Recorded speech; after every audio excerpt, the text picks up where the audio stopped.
Today's topic is 10 things that you should be doing for your on-page SEO.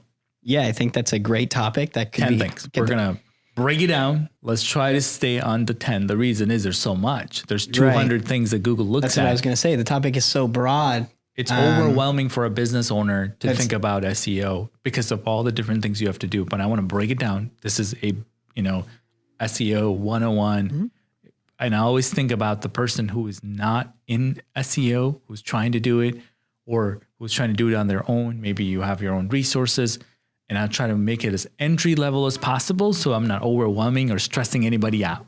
Yeah. Well, then if that's what we're trying to do here, let's do. What is the first thing that they should do in on-page, specific to on-page? Just things that you can control. Backlinks you cannot control. It's a lot of work. You have to do outreach and things like that. So let's just start general with a new page as someone who's never done SEO, right? Sure. So I have a website and I'm making my first page. And let's say, for example, this page is going to be about car radios. And the point I bring up, car radios as one keyword is, from an SEO perspective, number one, right? Let's start with number one. I would say choose a keyword you want to rank this page for and optimize the page and write the page content around that keyword. Okay. So we're starting with one page. And the very first tip I would give you would be choose the keyword and the variations. What keyword are we writing around? So if you said car radio, big car radios, and let's do automobile radios, right? So let's do car radio repair. Okay. So number one, our page is about one keyword or variations, car radio repair, car radio companies that can fix it, stuff like that. The first thing I would say is choose that keyword, create a page skeleton around that. So we'll talk about car radio repair. What are the common problems? Let's say my business offers that and you're on our website. What manufacturers do we offer that for? Then get to the sale at the end of the content.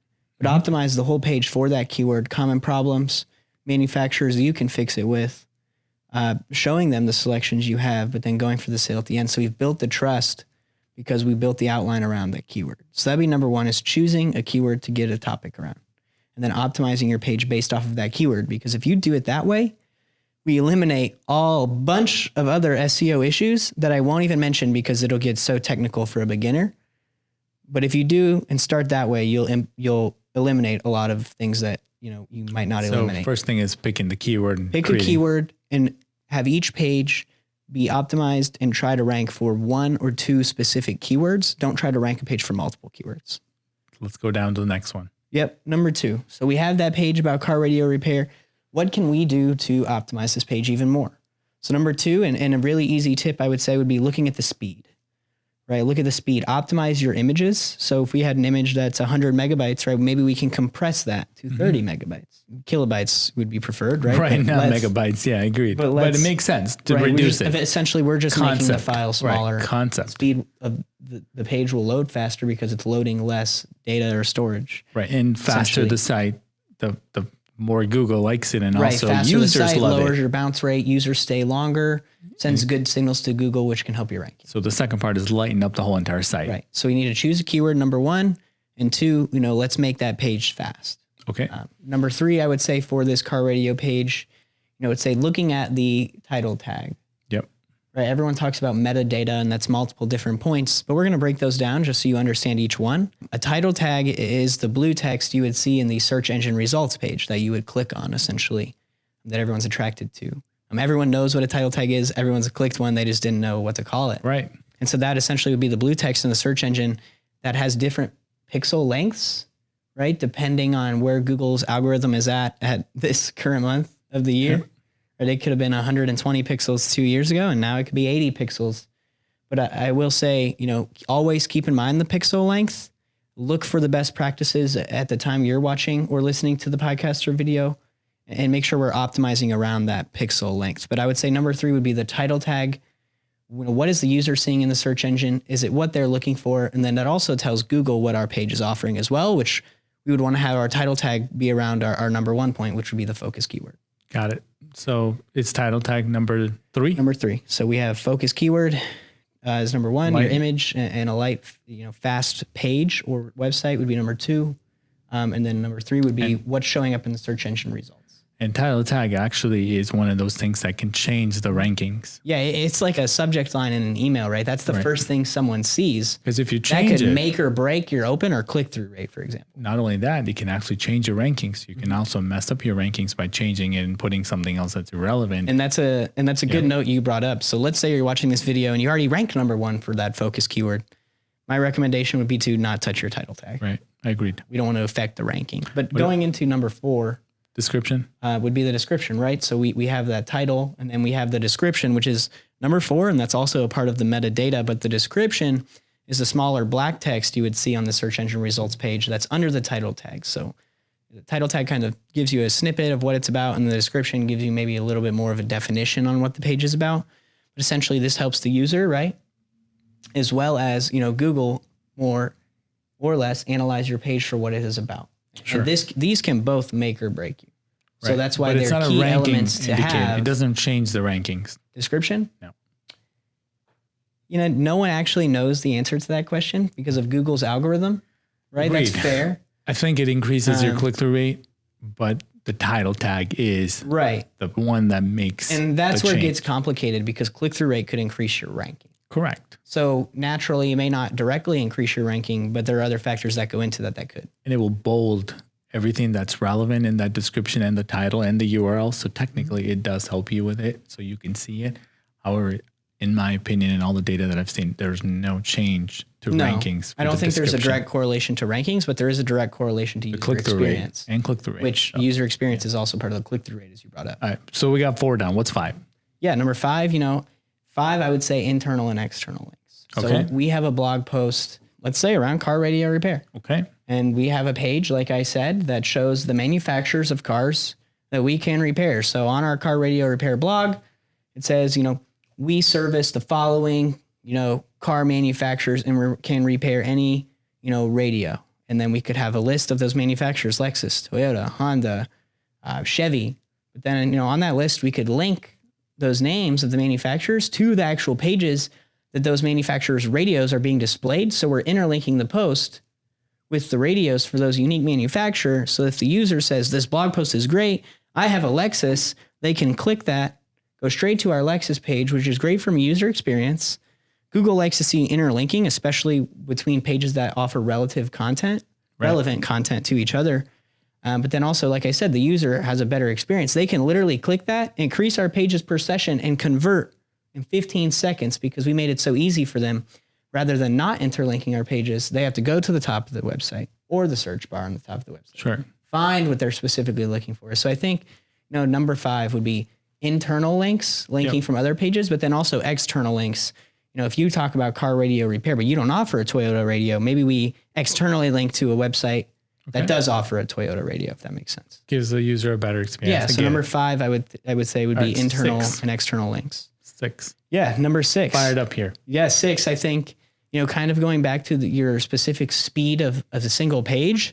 I think number 6, which would probably be the most complicated of all of them, but would be your mobile speed and your mobile website optimizations. Okay.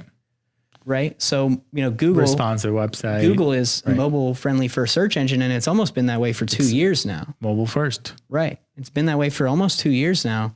And so if you're not looking at mobile, I don't know what you're looking at. Right. So I think number 6 would be our mobile optimizations. 70% of all of our traffic, according to analytics, is on mobile. Our site loads in 7 seconds. Well, on average, they say the best sites load in under 3 to 3.5 seconds. So what can we do to increase our loading time to give that 70% of all of our users a better experience, which could increase our click-through rate, which could increase our conversion rate, which could increase our pages per session, how long we stay, which then could increase our rankings. So I think mobile experience is really important. That's 6. Yep, number 6. What's 7? Yeah, number 7, which I think is really underutilized. Okay. And this kind of goes back to the image optimization, but it would be your alt text. Okay. And so some people might sound concerned that I said alt text, but I actually think it's underutilized depending on what. Optimizing your page. Right. This is an on-page episode. So depending Everything matters on page. Right. In So my depending opinion. what you're talking about, let's say Sure. I'm a lawyer, right? Maybe I don't need alt text because I'm not offering a product. I'm more or less offering a service. But if I'm, selling a car radio, I might want to have alt text because what if my alt text Alternative text, by the way, is the text that Google reads for them to rank your images inside of the Google image box. But it really was meant for people that are blind. Correct, right? Yeah, so disabled. Which is a great thing. So in this case, for a lawyer, we may not need alt but text. SEOs took that and said, "Oh, there's an opportunity for us to rank." Right, of course, image search, right? That's big for younger people too. Yeah. They like looking at images. So I think number 6 would be the alt text, right? So like I said, lawyers don't need alt text because they're offering a service. But if I'm offering a Honda car radio, maybe someone wants to see what that looks like. Sure. Will it fit in, the dimensions of my dash? Look at the image, kind of get a feel for it. So there's different things with alt text. I think you need to look at your business and see how you can utilize alt text. But that would be a good point I think we would need to add. Was that 6 or 7? Just kidding. There's 6. so many. Right, I don't remember, 7. but I think that was 6. But we'll give them 7? 11 if needed. Yeah, what's 7? Yeah, number 7. Number 7, I think it would be a big one, but also, could be a tough one as well. And I think that would be, kind of looking at our overall internal linking structure, Sure. right? So we talked about internal and external links, one page going to another. But let's say we started at the home page and then we looked at our about page and our service pages, and it's kind of in a hierarchy, right? Kind of like a family tree we can see from top to bottom. The relationship and how they relate, we do want to do the same thing with our site. So let's say our home page goes to our about, our services, and our locations, and our contact. So we have home and 4 subpages. Perfect, right? And then what are those subpages going to? Is our homepage skipping the services page and going straight to a service? Or we have our homepage go to our services page, then from our services page, it goes to the service rather than skipping the services page and going from home to service. So I think you need to look at how the site is laid out and how Google's also reading the site. Information architecture. And I would say, a site map is also very different, from the internal linking structure too. They sound very similar. And at the end of the day, if you created one, they would look very similar. But, the site map is showing Google and the robots how to look at our site. But then also are the internal links, and they could be different. Okay. So we need to give Google the best experience on how to read our site, regardless of how they're reading it, whether that's an XML sitemap, HTML sitemap, or even through our internal linking structure. But I think that's very important. Both HTML and XML is required. That's like 8, 9, and 10. But okay, so let's go 8. Yeah, number 8, which I think is really important that not a lot of people do is, and that's optimizing your headers, but also keeping them in the correct orderway. Schematics is a thing. So you'll hear at SEO people always talk about page schematics, semantics, and how that's laid out. So it's essentially look at your headers on your page as it's a research paper you did in college, right? So you always have the opening paragraph, the introduction, right? And then we have the body paragraphs, and we have to wrap up the conclusion to match with the introduction, right? So our introduction would be our header 1. It's in order. Our header 1 holds the most weight according to Google.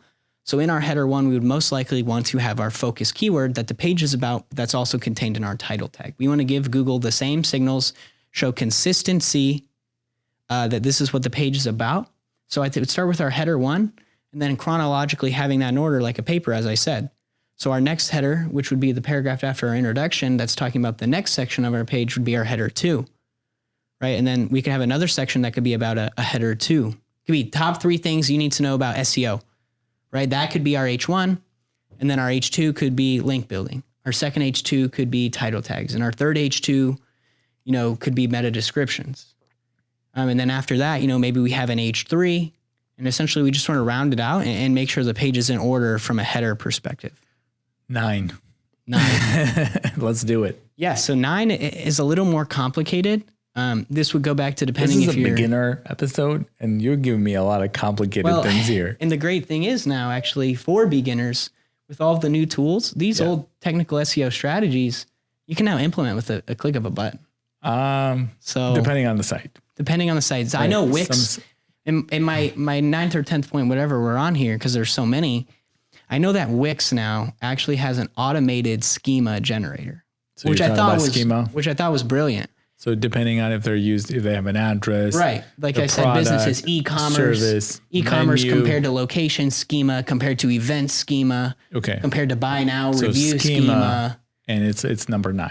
Yeah. And I think since it's important because since everyone now is doing SEO, right? Everyone is doing SEO. Well, I think you have to. And that's the Right. most important part. And so the I technical don't think you can things- be a business owner and not know what SEO is, because Yeah. you're in the business of optimizing it. Even if you were a small business doing anything, AV, right? You're doing custom home theaters.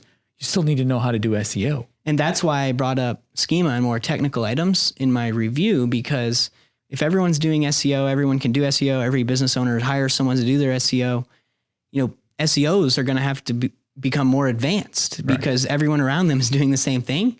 So you need to use more advanced tactics to outrank everyone else who thinks they know how to do Google SEO. wants the data. Right. At the end of the day, Google's job is to really know what is that data, what is that Which graphic, is why I right? think more advanced tactics such as schema or internal linking structure are very important to your success and ranking of the site, because the user experience is only getting more important, right? It's been important forever, but would now that be there's a- no more importance to the user experience than there is now. So implementing all these technical SEO tactics Would that be the actually 10th? show good faith to Google, because you're giving the user a better experience. And when I think of Google, I don't think of the internet. I don't even think of the search engine. When I think of Google, the definition I have of Google is getting the customer or person to find what they're looking for as quickly as possible. Agreed. And that's what Google's after. Would that be number 10? Yeah, I would User say experience? user experience would be number 10. And 3 or 4 of these recommendations I gave would be stepping stones to having a great user experience. And I think everybody can make their own judgment on what's good user experience. You have to use the site and say, hey, are there friction points? Am I asking too much? And let's add an 11th to point, right? Like you said, and like I brought up, where we can have a schema and we can have a fast website and we can have a great mobile friendly user experience, like I brought up in all my points. But to Solomon's point, every website's different. Every demographic is different, right? Older people who are 60 may scroll differently on a website than a younger person who's 15. The size of the font. The size of really, the font, right? Right. So I think an 11th point would be implementing Hotjar or something along those lines that can help you look at your site specifically, right? Because anyone can give the points we've done and do it correctly and have great page optimization and speed and score. But if your users hate the design aspect, what good are all these technical optimizations? So I think the very first thing to do would be, if you have an existing page, would be implementing Hotjar on that page. And if you don't have an existing page, follow the steps we gave you. And when you push that page live, implement Hotjar on that page so you can collect the data from the beginning. All right. So let's just explain what Hotjar is. So it is a scrolling and heat map technology. Essentially, will tell you where they're clicking and where they're not, and where all their mouse is moving.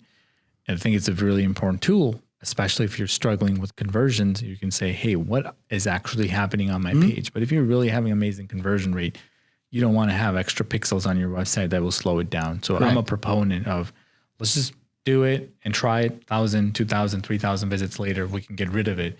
However, if there's any question about what's happening to my site, then you need to add some sort of a scroll and heat map testing tool, and that will give you the data that you're looking for. And I say, you're right, user experience and the usability test. There's also usertesting.com. You can pay a few people to do a certain task, and they'll perform the task while it's being recorded, and they'll read it out to you, what they're seeing and why is it confusing, and use that as real experience and say, okay, I think we need to move the navigation around a little bit. Maybe our side, menu isn't really clear. Maybe the page they're looking for is not easy, or the request a quote has too many fields on the form. There's a lot of reasons that people may not convert. And there are a lot of small things you can do. You see people hover over their mouse on a menu and the menu text of that item changes color because they want people to know that it's clickable. And a lot of people don't know that. And we don't want to give too many examples or dive too deep into it. But just as an example, there are a lot of minor things, even as I said, as the text coloring that we can change to increase those conversions and our on-page optimization. I'd say the big overarching strategy as Google looks at it, and I know there's more than 200 factors that Google use to rank a page, and trust me, and that's changing every day, right? It's algorithm. It's like it's AI at this point. It's changing as it's learning. But if you did all these things on page, and if you're not ranking, I think it is important that we explain the EAT concept. Yeah. Expertise, authority and trustworthiness. And trust. And what we're trying to say is that these things that we're doing are just factors of it. If you're writing content and if it has no expertise, if it's not going in depth, then that's an issue. Authority is what we're talking about. Do you have incoming links coming to your web page? And the last part is the trust. Can a user trust the content? Like you said, is there schema? Is this a real business? And can even Google trust our content? Correct. But like I said, having schema and things like that only helps Google build the trust because they know you worked on your usability, you worked on user experience, you worked on the content. It is optimized for it. It is fast loading, right? It's all the tests that Google has. It's passing. It's only going to increase that trust factor. And the more work you put into your site essentially is helping Google understand that you really care about the user. Try taking a site from 2001 and try to optimize in 2019. It isn't going to work. You're probably going to need a do-over, right? You're laughing because it's the truth. You're like, hey, this website isn't going to rank. This is static.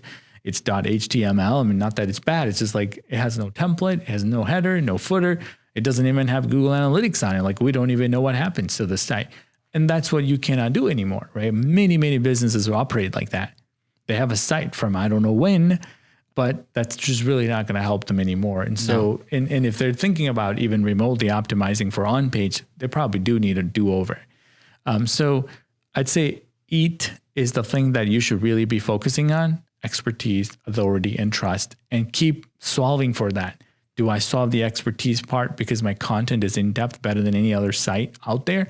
It'll help you then go use that same on-page checklist to optimize every page. Again, car, radio, repair, whatever that might be. Authority. Why should they listen to me? Who am I to be giving the advice? Have a bio section, team page, this and that, from how many every years you worked at. And also every link that you acquired over the last how many every years from all the trade shows you've been to and all the, all the publications you've written to and whatever else, that builds that authority part. And trust is things like SSL certificate, right? Think about it. If your site is insecure, already you failed the test. People are getting pop-ups saying this isn't a secure site. Google wouldn't want it, period. So things like that you can do really, really quick to build that trust, I say is the biggest thing that you can be doing in SEO right now. Yeah, and I'm glad you brought up the SSL because that is a Google ranking factor that not a lot of people, is secure, my man. Right, that not a lot of people, I think, take into account. But I think an SSL is more important than we give it credit for. And SSL is free. Right. There's no excuse. I mean, if you are a business, you're in the business of creating content, updating your website, optimizing your website, making sure your SEO is on par. That is the job. You cannot be in business and not, ignore that completely. It doesn't matter if your business is thriving and it's the biggest in the industry. You won every award. You cannot ignore the web presence. That's today. Right. Where is it going to be in 5 years? Yeah, I know companies that have amazing brand awareness right now, and they don't even need a web presence because their brand awareness is so large. Yeah. But at the same time, if they had a web presence, they could grow to double the size. But they don't think they need to grow because they're already growing through their brand and old school marketing tactics. But if they implemented digital tactics along with the old school tactics as a cohesive strategy, then you would see tremendous growth. Agreed. So no matter what situation they're in right now, whether they're experiencing slow growth or high growth, rapid growth, or explosive growth, they need to pay attention to these things that we're talking about. Yeah. Even if you haven't started a business yet and you're thinking about creating a website, you still can pay attention to the things we said and start your website off fresh and good from an SEO perspective. And I say your website is that sales rep that never stops working. That's true. Your website never sleeps. They never check out. They're working 24/7. And it should technically, in my opinion, bring the most amount of leads and deals. It needs to be the website. And if it's not, you got work to do. And honestly, it's the best thing to do. You have to pay attention to what is it doing and then go back and do all the things that we talked about. Where are they dropping off? Do I have the right headline? Am I testing my content? Is it fast enough? Is it mobile friendly? Is it secure? All those things, continue to do that. You will have a website that generates more leads than anything that you have. Would you agree? It's a good place to stop? Yeah. Good place to stop? I think for now, for beginner stage, that's a great place to stop. Thank you, man. I appreciate you bringing down your wisdom. Well, thank you for having me. All righty.